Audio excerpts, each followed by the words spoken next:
আমরা কিন্তু টাইম দেখার জন্য বেশিরভাগ সময় কিন্তু আমাদের এই হাতের মোবাইলটাকে ব্যবহার করে থাকি, কারণ এই মোবাইলটা কিন্তু সবসময় আমাদের সাথে থাকে এবং এই মোবাইলের মধ্যে টাইম আইকনটা কিন্তু এতটাই ছোট হয় যে অনেক সময় কিন্তু আমাদের কটা বাজে দেখতে কিন্তু অনেকটা সমস্যা হয়ে থাকে। তো আজকের এই ভিডিওর মধ্যে আমি আপনাদেরকে দেখাবো আপনাদের প্রয়োজন অনুযায়ী কিন্তু আপনাদের মোবাইলের টাইম আইকনের সাইজটা কিন্তু বাড়িয়ে নিতে পারবেন। তো কিভাবে আপনাদের এই মোবাইলের টাইম আইকনের সাইজটাকে বাড়িয়ে নেবেন চলুন তা দেখে নেওয়া যাক। তো এর জন্য কিন্তু সবার প্রথমে চলে আসতে হবে আপনাদের মোবাইলের সেটিংস এর মধ্যে। তো সেটিংসটা ওপেন করার পর এবার যদি আপনারা নিচের দিকে একটু স্ক্রল করে আসেন, তো এখানে কিন্তু আপনারা একটি অপশন পেয়ে যাবেন অ্যাবাউট ফোন বলে। তো এখানে কিন্তু আপনাদেরকে একবার ক্লিক করে দিতে হবে। তো এখানে ক্লিক করার পর আপনারা কিন্তু এখানে একটি অপশন পেয়ে যাবেন বিল নাম্বার বলে। তো এখানে কিন্তু আমার এই অপশনটা এখানে নেই, তো তার জন্য কিন্তু এখানে ভার্সন বলে একটি অপশন রয়েছে। তো এখানে কিন্তু আমাদেরকে একবার ক্লিক করতে হবে। তো এখানে ক্লিক করার পর সঙ্গে সঙ্গে উপরের দিকে দেখুন বিল নাম্বার বলে একটি অপশন রয়েছে।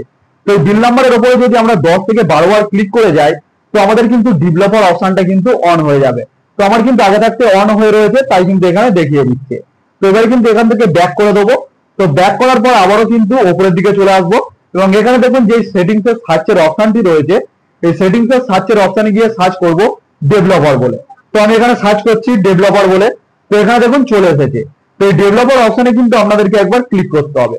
তো এখানে ক্লিক করার পর কিন্তু ডেভেলপার অপশনের যে অপশনগুলো অনেকগুলো কিন্তু এখানে অপশন দেখিয়ে দেবে। তো এখান থেকে কিন্তু স্ক্রল করে আপনাদেরকে অনেকটা নিচের দিকে আসতে হবে। তো অনেকটা কিন্তু আপনাদেরকে নিচের দিকে আসতে হবে এখান থেকে। তো অনেকটা নিচের দিকে আসার পর এখানে কিন্তু আপনারা একটি অপশন পেয়ে যাবেন স্মলেস্ট উইথ বলে এবং এর আন্ডারে দেখুন লেখা রয়েছে 360 ডিপি বলে। তো এখানে কিন্তু আপনাদের অন্য নাম্বারও থাকতে পারে। তো এখানে কিন্তু আপনাদেরকে একবার ক্লিক করতে হবে এবং এখানে যে নাম্বারটি রয়েছে এর থেকে যদি আপনারা বেশি নাম্বার দেন, তাহলে মোবাইলের যে লেখাগুলো কিন্তু রয়েছে সেগুলো কিন্তু তুলনামূলকভাবে অনেকটাই কিন্তু ছোট হয়ে যাবে এবং এখানে যে নাম্বারটি রয়েছে এর থেকে যদি আপনারা কম নাম্বার দেন, তাহলে কিন্তু মোবাইলের যে লেখাগুলো রয়েছে সেগুলো কিন্তু অনেকটা কিন্তু বেড়ে যাবে। তো আমি এখানে 360টাকে কেটে তো এখানে 320 করে দিচ্ছি। তো এবারে কিন্তু আপনারা এই উপরের দিকে যে টাইম আইকনটি রয়েছে এখানে কিন্তু আপনারা একটু লক্ষ্য রাখবেন। তো এখান থেকে আমি এই রাইট চিহ্নতে ক্লিক করে দিলাম। তো সঙ্গে সঙ্গে দেখুন মোবাইলের যে টাইম আইকনটি রয়েছে সেটা কিন্তু তুলনামূলকভাবে অনেকটাই কিন্তু বেড়ে গেল এবং তার সঙ্গে কিন্তু দেখুন মোবাইলের যে লেখাগুলো ছিল সেগুলোও কিন্তু অনেকটা বেড়ে গেছে। তো আমরা চাইছি মোবাইলের টাইম আইকনটাকে বাড়িয়ে রাখতে এবং লেখাগুলোকে ছোট করতে। তো এর জন্য কিন্তু আপনাদেরকে একবার ব্যাক করতে হবে এখান থেকে।